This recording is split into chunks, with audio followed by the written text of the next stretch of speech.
Nicola Sturgeon sparked fury as she told English to move to Scotland. Nicola Sturgeon sparked a furious debate around Scottish independence after suggesting English people should move to Scotland. The Scottish First Minister is looking to secure a second independence referendum, and has received backing from the biggest teaching union north of the border this week. A motion that acknowledges the sovereign right of the people of Scotland to determine the form of government best suited to their needs was backed by 141 delegates at the Educational Institute of Scotland's annual meeting. David Gibson, an EIS council member for Dundee, said the 41 EIS delegates who opposed the motion would rather give Alexander Boris de Pfeffel-Johnson and other lawbreakers like Michael Gove and Matt Hancock the final say, rather than the people of Scotland. The debate has split opinion for years in Scotland, and Nicola Sturgeon's provocative comments in August 2019 highlighted this. After a poll suggested Scotland would back independence at the time, Ms. Sturgeon was asked what her advice would be to someone who lives in England. She replied, "Move to Scotland."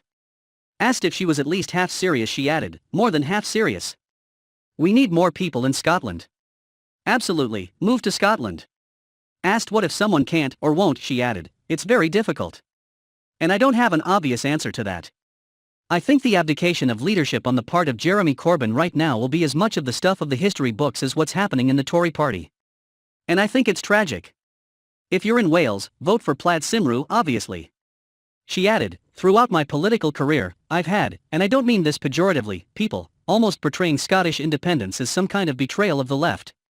I can sort of understand it. But the answer to that can't be that Scotland just languishes with the rest of the UK and gets taken down the wrong path. I think the best thing Scotland can do for people who want a different path for England is to lead by example. We can show it can be done." The England-Scotland border has emerged as a key conundrum for independence advocates after Brexit. If Scotland was to become an independent nation and rejoin the EU, experts have warned a hard border may be inevitable. The Scottish First Minister told Andrew Marr on the BBC in May that she was not denying EU regulations would see goods and livestock being inspected on crossing points between England and Scotland. However, she tried to quash any reservations over independence by saying Scotland will try to negotiate post-independence arrangements in order to keep trade flowing easily across the border. Ms. Sturgeon added there is no need for businesses to suffer as a result of a possible hard border. But the Scottish government may have no choice, as unionist opponents warn Brussels could demand such an eventuality. Scottish Conservative MSP for Dumfriesshire, Oliver Mundell, said in April, Nicola Sturgeon and senior SNP politicians seems to harbour a Trump-like desire to build walls. They can offer no honest or sensible explanation because the reality is that in the event of independence, Brussels would make a hard border between Scotland and England a condition of rejoining the EU.